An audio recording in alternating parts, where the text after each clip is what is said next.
This is Lama Tantrapa. Welcome to the Secrets of Qigong Masters, the talk show brought to you by Academy of Qidao, the first and only school in the world offering professional education in Tai Chi and Qigong coaching. Please go to qigongcoaching.com to learn more about programs and events at Academy of Qidao. Today, I am being interviewed by my apprentice, Stefan Hoover, who volunteered to talk to me about the spiritual dimensions of the current pandemic of novel coronavirus. Thank you, Stefan, for joining me today. Thank you for having me, Lama. As you mentioned, this is a crazy and unprecedented time in our culture and society right now dealing with this coronavirus. And it goes without saying that there's stress and chaos everywhere, and people are wondering how we can deal with this. What would you say is your perspective on perhaps the spiritual or psychological implications of this virus becoming manifest at this time in our culture? You're absolutely right about the unprecedented nature of what we're dealing with. And at the same time, we humans have been around the block a few times. I mean, for a few million years. Yeah. The bats and their viruses have been around for even longer. Have we ever had any interaction, the humans and the bats? Well, of course we have. As a matter of fact, in many cultures, fruit bats are delicacy. They get eaten on a regular basis. And perhaps vampire bats also have been around for long enough to cause all kinds of lore about vampires. In other words, is this the real novel thing that the virus has jumped from one species to another? I really doubt that it's that new of an event that for the first time in entire human history, we've got a new coronavirus. The coronavirus has been around for a long time, and it just mutates. So maybe the new version of the coronavirus is what we're dealing with. And perhaps instead of considering this a terrible calamity, we can actually learn a few things from this particular experience in our human history. I agree. And I think that there's not just the virus itself is not the only thing that's new about the situation. The other thing that's new is that it's spreading so quickly all around the globe, which is something that we really haven't experienced in human history. And I think that part of that goes to the fact that a lot of the social distancing practices that we're starting to implement now have been integrated into the societies of old for so long.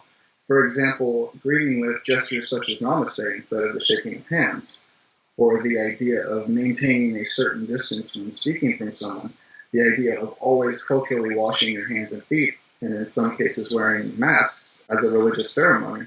I think these sorts of ideas are why, even though viruses have certainly always existed, they never were pandemics to such the level in those cultures as they are now, with us being so closely connected with not just like huge populations, but also air travel and all these sorts of things. Yes, indeed. Well, first of all, there are so damn many of us humans now. We are living in the unprecedented times where there are like almost 8 billion people on planet Earth. There's never been a time like that as far as I know. And so that means that there are just a lot more human interactions happening. And you are absolutely right that in the past there were greater distances, just simply geographical distances between tribes and nations and individuals. And the sense of boundaries has been eroding. The sense of privacy has been eroding. The sense of a personal space has been eroding too, especially in those cultures where there is, people are living quite literally on top of each other. There is another thing that happens now, and that is international travel. There's never been a point in human history where we had an opportunity to travel worldwide at the tip of our fingers. We basically don't even have to go to a travel agent anymore. We just buy a ticket online, hop on the plane, and fly wherever we want. That definitely contributed to the distribution of coronavirus. Perhaps in the past, similar epidemics occurred and they were just localized. If they were not transmitted through the merchants traveling up and down Silk Road or other similar trading routes, basically they were staying more or less in one locale. Another thing that also happens is that we are losing our immunity because so many antiviral and antibacterial medications are being in the market. They literally provide the viruses an impetus to mutate and turn into something that we can't really deal with very easily. Our immune system is not prepared for that. That makes perfect sense. And so it makes sense that a lot of people nowadays are looking for different ways to improve their immune system. But I think a lot of people in our circles, we understand that things that manifest will often have a deeper meaning. So what would you say might be the deeper meaning behind the coronavirus manifesting in this way at this time? Oh yeah, there is definitely a meaning that we can derive, and different people may understand it differently. From point of view of understanding life as a form of a dream, it would make sense to recognize that if anything is happening in our lives, it's being dreamed up by the consciousness that is the creator of this dream. And so if we consider that the creator of the dream being, is manifesting a particular experience, that is for a reason of learning, for the purpose of discovering something that perhaps we didn't know before. For that purpose, we need a certain quality of consciousness called awareness, ability to bring that which used to be unknown into the area of known. In other words, without awareness, we can't learn anything. And this may actually serve as the catalyst for awareness, because if we remain unaware, we will miss the opportunity to learn, and therefore we will continue repeating our steps and basically falling into the same pitfalls. I absolutely agree. It seems that this whole pandemic situation has made us aware of a whole bunch of the weaknesses in our systems, not just here in the US, but worldwide, including travel systems, healthcare systems, commerce systems, even the way that we go about business from day to day has made us aware of all of the challenges that we face. But I would like to think that we've also become aware of certain opportunities that we have. For example, the canals in Venice or the skies in Beijing being clear for the first time in forever. It seems to me like this might provide excellent opportunities for humanity to sort of correct some of the decisions that it's made. What would you say about that? I totally agree. It may be also nature's way to enforce that we stop polluting planet Earth.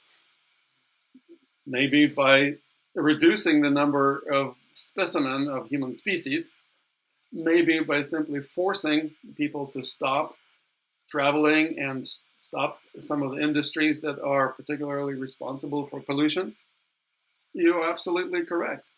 The skies, not only in Beijing, but worldwide, are a lot healthier now than they were just last month. Not only in Venice, Italy, but worldwide. We're actually experiencing a rapid improvement of ecological conditions in just a matter of several weeks. Now, if we as humans can allow nature to take care of itself so effectively, you can imagine what it would be like to live in a world where we don't pollute so much on a regular basis, where we actually don't have to travel so much and burn tremendous amount of carbon-based fuels? And also, what if we consume more locally? Maybe we don't have to ship tropical fruit and various exotic products from overseas so much. Maybe we can actually think globally, but act and consume locally. Now, that is something that obviously is being enforced by this force of nature, force majeure, so to speak. And that also can be considered not only the opportunity to learn how to consume locally and how to be more mindful of how we pollute the nature, but perhaps also learn about our own health and well-being. In our community, in our holistic health industry, we've been dreaming about paying more attention and encouraging people to pay more attention to health. Now, all of a sudden, almost 99% of the population actually become more health conscious. This is like a dream come true for any health educators and teachers of holistic practices like Qigong, that people would just start actually paying attention to the temple that they live in, their physical bodies, and become mindful of what happens when they go out, what happens when they breathe air. It's not even that we need to do breathing techniques. We just need to pay attention to how the body breathes. And when we allow the body to breathe naturally, granted that there is some fresh air to breathe all of a sudden, we may actually become healthier than before. Now, obviously, I don't want to be smug here and say that, this is a great thing, the best thing since sliced bread, that now we have a coronavirus epidemic. No, there are challenges. There are definitely people suffering from it. There are people who are dying from it. There are going to be more people who will continue enduring this calamity. There is also economic price to pay, because obviously the economy took a nosedive, and we are going to be dealing with this shortfall of financial and economic activity for a while. But at the same time, it's also an important opportunity for us to reconsider, well, are we spending our resources wisely? And if we change the way we work, I've been doing most of my work from home, working with people from all over the world using communications technologies that are free or nearly free. And it's something that I continue doing now. I'm not feeling like I'm cooped up in my house and feel frustrated or angry about it. I'm doing what I have been doing all along. I'm paying attention to my body just as much as I used to. I'm paying attention to my Wei Qi field, the energy surrounding me, just as much as I normally did. I'm paying perhaps more attention to certain aspects of life that perhaps were not so obvious. Let's say, what's the source of food that I'm going to consume? Obviously, it's not possible now to go to a restaurant or cafe. No big deal. I can actually be in charge of what it is that I'm going to eat and what I'm going to drink, how I'm going to procure that, and basically, again, shop locally, do less travel, which obviously was occupying quite a bit of my time in the past. Now I can actually travel on foot, go for a walk in the park, breathe some fresh air, wave to the neighbors from a little bit of a distance perhaps, and also be mindful of other people. It occurs to me that, just as you were saying, this whole pandemic situation provides an opportunity for us to pay more attention to ourselves and to put our focus more inward into our lives and our families. Right. A lot. But at the same time, a lot of people are feeling stress from tons of different places, whether it's financial, whether it's physical, whether it's concern about getting sick or getting their loved ones sick. In a time like this, people are really looking for some way to boost their immune system or lower their stress or be able to get through the day-to-day easier in some way that isn't going to be hard on their wallet as well.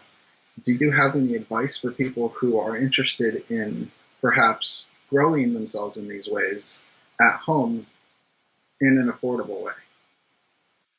Absolutely. As a matter of fact, I've just created a series of online lessons that I made available for free to the members of our community. So those are exactly the lessons on the subject matter that you just mentioned. How to become more resilient, how to relax under pressure and being less stressed, how to become more centered so that whatever life throws your way, you don't have to take it personally. Also, learning how to develop a sense of healthy boundaries and energy awareness of the field of energy surrounding our bodies. That's something that I've been teaching for many years, and now it's more pertinent than ever. And also spiritual and psychological insights that we can get from this experience of the pandemic that may make us stronger, wiser, and more enlightened than before. It's something that I obviously would invite our viewers and listeners to enjoy. Just use the link or the button below this video and check out this video series. It's absolutely free of charge. And I definitely guarantee that when you go through those videos, learn the practices, and put them to good use, the quality of life will improve. You will actually learn how to be relaxed under pressure. And then wherever you go, you will be much less stressed, much more resilient, and learn how to respond instead of react to the challenges of life. That sounds absolutely excellent. What I would like to ask for you is what would you say is one of the biggest challenges that you've had personally during this pandemic? Personally, I feel the financial fallout definitely affected me and my family. Obviously, whatever the little investment that I had quite impacted.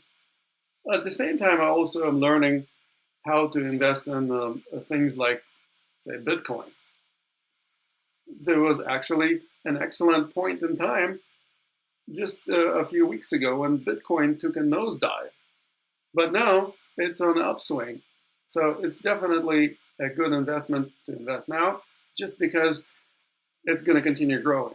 And anyone who's involved in the cryptocurrencies would agree with me that there is a great upside and very little downside to working in that realm. So I want to say that, yeah, there is some certain financial setback, but I'm not going to cry about it because I consider this a great learning opportunity again. And to be clear, you're not offering any financial advice. Yeah, I'm not offering any financial advice. I'm not making any promises that if you invest in Bitcoin today, you're going to get rich. That's something that I'm just learning myself. But what I'm also developing is this sense of confidence that, this is okay to learn these things. You can teach the old dog new tricks, so to speak. And there's nothing wrong with learning these new tricks at this point in time. Now, there's obviously pros and cons to doing work online that I have been doing with a lot of people worldwide. And the pros, obviously, is that we can continue doing this work. The cons are people are a lot more money conscious at this point. Mm-hmm. So not a lot of my coaching clients can continue affording paying individual coaching fees. So that kind of inspires me to start offering less expensive options, group coaching programs, and programs where people can actually experience some of collaboration and cooperation with each other. For example, on social media, such as Facebook. Mm-hmm. So where I also created a couple of new private Facebook groups where we can exchange some ideas, learn from each other, and I continue offering my teachings and services as well. A lot of people are becoming more money conscious and conscious of a lot of the different aspects of their life that they hadn't paid attention to before. And that has caused a lot of people to become overwhelmed in thinking that I need to do this or I need to do that. I need to juggle all these plates, and finances is a big part of that. But it's also been said that your biggest hurdle in any change is going to be yourself. So why is it so important that a person work on themselves? Why is it so important that a person develop a different mindset? In other words, why at this time when people are so focused on finances, why is personal growth actually something that people should prioritize? Well, that's a really important question. And the answer seems relatively simple and obvious to me, but it may not be obvious to all our viewers. So the answer is this. We have unconscious resistance to change. Most people get comfortable being more or less on the same track, or maybe even the same rut, if you will. And when change happens, it feels uncomfortable. It feels like it pushes us outside of our little comfort zone, where we got used to being and basically don't want to experience change. That availability to change, ability to accept change, and go with flow is something that coaching helps a great deal with. That's why I believe that now, more important than ever, it is for people to actually have a qualified coach who would help them shift their mindset, enter the state of coachability, if you will, where we can actually experience a greater ability to adapt to things, enjoy greater resiliency, and also have enough mental agility to change our direction or change our perspective, or maybe even change our sense of identity. Because if you identify with being a certain way, for example, if you identify with a factory worker who goes to work every day, and then boom, all of a sudden you can't do that. Well, you may actually feel like your sense of identity is being crumpled. And that obviously will create a degree of stress, discomfort, and suffering. What if you develop greater malleability of your sense of identity, so you don't suffer from a change, temporary or permanent? Well, that may actually mean that instead of just trying to go down the same rut, if the path changes, you recognize that there is a turning point in your journey, and you take the turn. And you continue down a different path, even though it may be not as familiar. At least you can feel that you are on the right track if you pay attention to the feedback, if you pay attention to whether or not it feels like this path is the appropriate path for you. And if it's not appropriate, well, let's look for a more appropriate path. Basically, keeping open mind and the state of curiosity, also referred to as the beginner's mind. I think that's more important now than ever, especially for people who feel like they're stuck in a rut. Because, as they say, if nothing changes, then nothing will change. And so, do you believe personally that the key to finding an answer to a situation in which you feel stuck starts with you changing yourself? Absolutely. If the situation around you changes and you don't change yourself, then you will be out of sorts. In other words, there's going to be dissonance instead of harmony or resonance. Now, as energy practitioners, we study how to feel energy resonance so that we can make our decisions on the basis of energy awareness, so that we would be able to choose the path of action that we resonate with. Why? Because following such path feels like you are in a flow. And when you're in a flow, you experience the most profound sense of wellness, vitality, and well-being. It feels like you're on the right track, going in the right direction. If you go in the opposite direction, or you go against the flow, or some other odd angle, you are not going to experience the same level of wellness. You're not going to experience the same level of satisfaction with your course of action or with your decisions. And that obviously will cause discontent, suffering, anger, resentment, and all the other things that people often experience when they're not in the flow.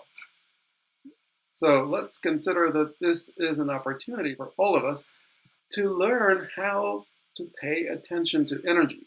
Because when we do that, we can make decisions based on energy awareness, which is what we also refer to as discernment. So for people who are watching this and are maybe thinking, well, how can I get in the flow? How do I achieve that? What might be one golden nugget of advice that people can take home today about how better to get into the flow of their own life? Well, I would say paying attention to oneself is the number one priority, because when you pay attention to how you feel in terms of level of tension in your body, in terms of how easy it is for you to breathe, the body actually can serve as the feedback mechanism.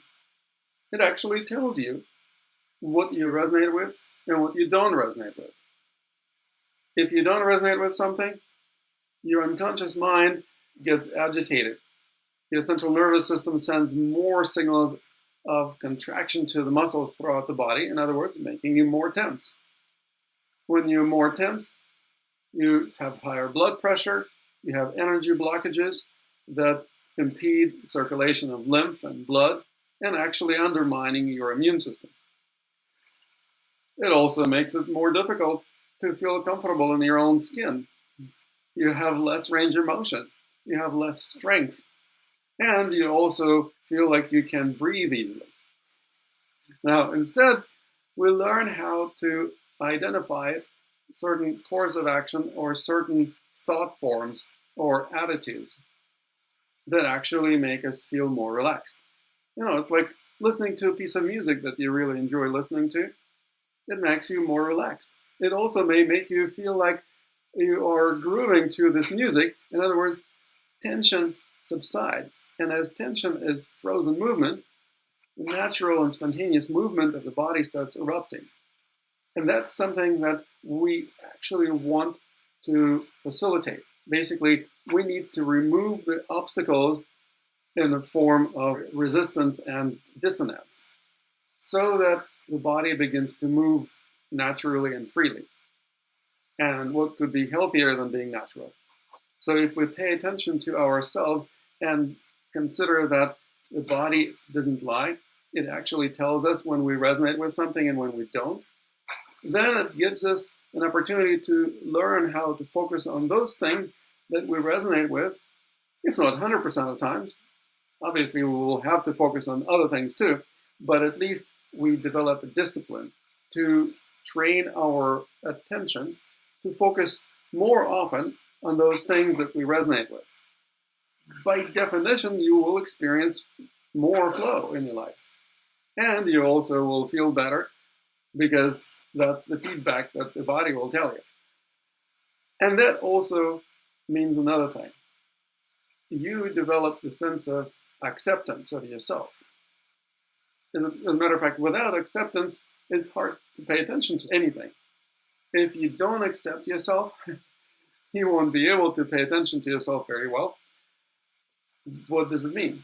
It means that you actually have to let go of judgments. We are usually our own worst self-critics.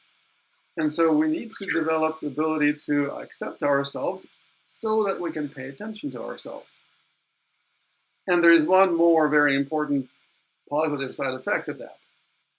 In Chinese there is a proverb, yi dao qi dao, which can be loosely translated into English as where attention or intention goes, energy flows. Now, if you pay attention to yourself, where energy flows, it literally flows back to you.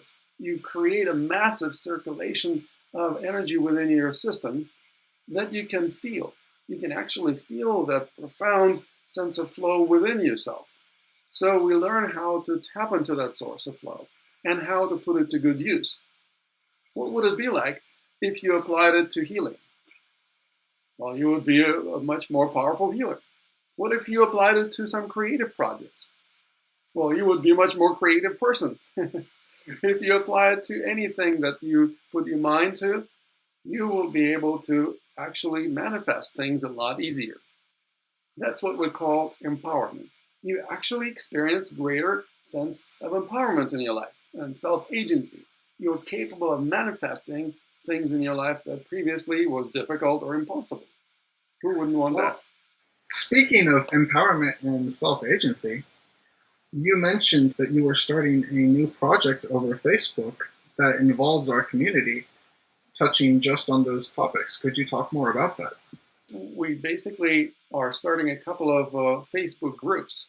One is dedicated to inner strength program, where people will be learning how to develop inner strength, not only mentally, but also physically. The mind and body are not separated from each other. They're parts of the same organism, the two sides of the same proverbial coin, so to speak.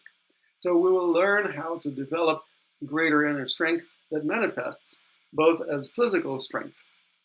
You know, I'm exceptionally strong even though I don't look bulky. That's because I actually practice what I preach. I do the practices that I will be sharing in our private Facebook groups. And the second one is for Tai Chi and Qigong practitioners and teachers who actually find themselves in this really peculiar situation at this point in time, where they can't teach any classes, they cannot teach any workshops, they cannot travel for retreats. Basically, they feel disconnected from their community. Well, we can connect with our community using technology. But a lot of folks in Qigong and Tai Chi circles are not particularly tech savvy. And few, if any, actually know how to work with people long distance professionally. And that's something that I will be sharing with the Qigong and Tai Chi teachers and instructors how to do. Provide them step-by-step method of developing online presence. Help them build a following and offer what they have to offer to their students in a way that can be received and consumed a long distance. Basically, helping people achieve what I have been doing for the last 15 years or more since I pioneered Qigong coaching and Tai Chi coaching. I certainly want to participate in a program like that, and I'm sure that there are other people who do as well. How would they be able to get in contact with you? How would we be able to learn more about doing this? Those Facebook groups are easy to find. The one that's dedicated to self-development and personal empowerment is called Qidao Group. Basically, if you go to facebook.com/groups/Qidao, spelled Qidao, you will find that group very easily. And this other group that I mentioned for professionals in our field who would be able to benefit from learning about how to become Qigong coaches and how to do this work online, long distance, with people outside of their locale. There is another group at facebook.com/groups/Qigong coaching. And that's something that I definitely would encourage our viewers and listeners to check out, because both of those groups are going to provide significant value and also will invite people to dive a lot deeper into their own personal development and professional development than perhaps they've ever done before. Great. Thank you so much, Lama. Do you have any last words or thoughts that you would like to share with the people who are hunkering down during this coronavirus pandemic? To wrap up our conversation today, consider that you've been forced to meditate. You've been forced to learn how to get along with people who may be living under one roof, or if you live by yourself, this is an opportunity to actually learn how to live in peace with yourself. Basically, it's an opportunity to experience inner peace, and also it may translate into global world peace. Just to leave you with this thought, consider that now may be one of the few, if not the only time in human history when the wars ceased. Quite literally, all armed conflicts, all guerrilla warfare, all the wars worldwide are on hold right now. We have actually manifested the world peace. Let's make it a habit. Yeah, it seems like this might be a once in a lifetime opportunity to turn this nightmare into a dream. Just use the link or the button below this video and check out this series of online lessons that I made available for free to the members of our community. On this note, I want to thank you so much, Stefan, for taking the time to interview me and contributing your ideas and thoughts. And I want to remind our viewers and listeners that you just enjoyed another interview on the talk show, The Secrets of Qigong Masters, brought to you by Academy of Qidao, the first and only school in the world offering professional education in Tai Chi and Qigong coaching.